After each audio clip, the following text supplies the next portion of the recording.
So now let's take a look at the organisms that evolved during the Devonian. So the first one I want to take a look at are the ammonoids. These are in the cephalopods. So we're going to move here into question number 8. So ammonoids are very much like the nautilus that we've seen before. We talked about those in the Cambrian. Right, it's a squid-like creature, right, that sits there, and here's its big hard shell. However, ammonoids tend to be much, much bigger than our nautilus. So whereas a nautilus could easily fit in the palm of both of your hands, an ammonoid can be huge. I've seen ammonoids that are upwards of 10 to 14 feet tall. So these are much, much bigger. And they're unfortunately all extinct, but we divide them up into 3 different types, and they're divided up based on their suture lines. So remember, ammonoids like the nautilus have different chambers, and as they grow and get bigger, they add on those chambers. And the suture mark is where one chamber meets the other one, right? So it's kind of the gluing point. So the first type is our goniat, which is a very simple zigzag pattern. Here you can see, right, on the suture mark. The next one is the ceratite, which is these hills and valleys. So if I was to run my fingers over it, it would be very rough. It would be bumpy. And the third is the ammonite itself, which you can see is much more complex, very dendritic pattern. And the reason why these patterns get so complex is the more complex the suture pattern, the deeper the organism was diving. So basically what's happening is the deeper the organism dives, the more pressure it feels. So in order for these shells to not collapse in on themselves, they have to be able to withstand the pressure. So they take the pressure and direct it along these suture lines, and it spreads out the pressure along the whole organism instead of it being directed in on one point. So it's a pretty smart move on this. And that's what allows these ammonites to get really big because they're diving down deep. But as we're going to see, this is actually going to lead to their demise. Because they're so big, they're going to go extinct, as we're going to see at the end of the Cretaceous. Our next group are chelicerads, which are all of our arachnids. You can see here that's a pretty crazy spider fossil.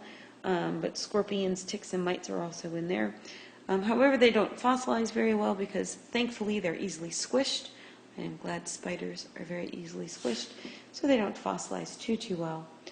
Then we have our hexapods, which are all of our insects. So we could easily spend the rest of the semester just talking about this group. Insects tend to fossilize pretty well because they have that hard exoskeleton. And here you can see our favorite insect, the cockroach. Here are living cockroaches, but here are fossil cockroaches from the time. So let me outline here. This is one wing. The wing has been partially broken, but here is one wing. It would go all the way down to here. So we're talking about a cockroach that has a wingspan of about 3 feet.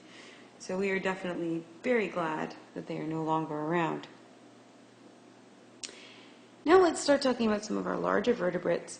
So as we saw in the Silurian, we start to get walking fish. And we know that these fish are going to leave those evaporitic basins simply because those basins are evaporating and they don't want to be stuck in there. So obviously, as these fish are coming up onto land, there's going to have to be some changes that occur within the body. This is question number 9. And again, feel free to pause this at any point in time so you can write all 9 of these down. But some of the 6 changes that we're going to see is we're going to start to see organisms develop a 3-chambered heart, which is the ancestral trait. We have 4 chambers, but 3 chambers are at least needed to have the correct pressure to pump blood around the body. Because again, remember now once we're leaving land, we're fighting gravity. Number 2, the limb and bone girdles are going to become much more supportive. So we're going to see organisms that are going to go from a sprawled stance, kind of like an alligator, to a much more upright stance, like an elephant. The spinal column itself is going to become much more sturdy because, again, once you're out of the water, you're dealing with gravity, so it has to become much more sturdy. Number 4, 5, and 6 are all dealing with the eardrum. Number 4, the bones in the ear are going to become modified to hear better in the air than in the water. So fish hear in the water, obviously amphibians hear in the air, so the bones of the ear are going to have to change. Number 5, we're going to see a vestigial gill slit become the eustachian tube in the middle ear, inside of the ear itself. And then number 6, we need to develop an eardrum, which is basically what sound is bouncing off of in our ears, which is what allows us to hear. So we're going to start to see our amphibians, like I said, come around. The word amphibian means double life because they spend part of their time in the water and part of their time on the land. Question number 10, amphibians did have their day. They ruled the land for 50 million years. So from the late Devonian through the Mississippian, really amphibians were the only organism on the land, and they were by far the most dominant thing.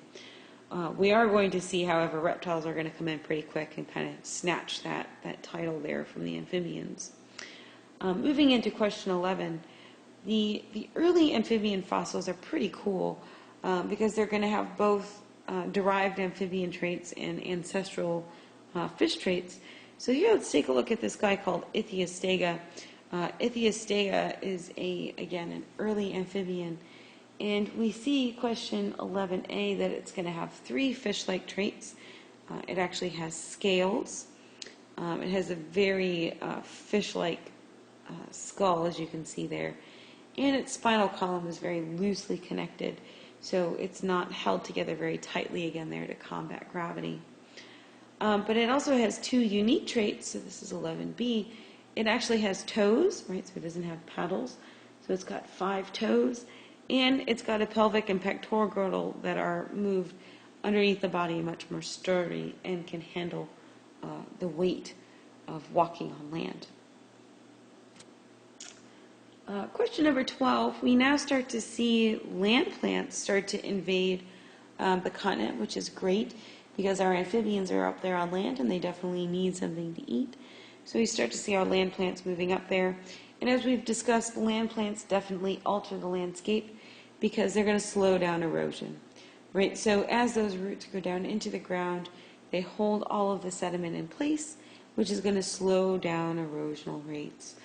So we're going to start to now collect soil, right? Lots and lots of soil on top. And our soil for the first time is now going to start to have lots of organics mixed into it as these plants start to decay. Now moving into question, I missed question 13. By the time we get to the Devonian, we really start to see wooded plants come around. And question 13, remember, wood is just an exoskeleton. So it starts to help these plants grow taller. So with woody plants, we start to see them grow much, much taller because, again, if they have that exoskeleton, they don't have to compete as readily for sunlight. Now we can move into question 14.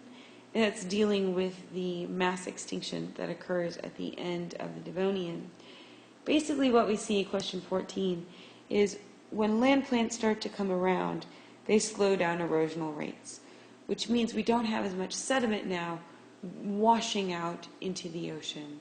While most of the organisms that have lived out in the ocean are used to these really high sediment rates, so when that sediment rate starts to decrease, we start to see basically a huge die-off of organisms. And because of that low mineral count, algae starts kind of blooming and going crazy. We start to get these things called red tides. So what we get is what's called eutrophication, 14a. Eutrophication is where we get anoxic conditions in the water, meaning there's no oxygen. So since we have that low mineral rate and algae is starting to go crazy and bacteria is going crazy, it's using up all the oxygen in the water, therefore all of the plants are going to die, or all of the, organisms there that are in that area are going to die, which causes a huge mass extinction.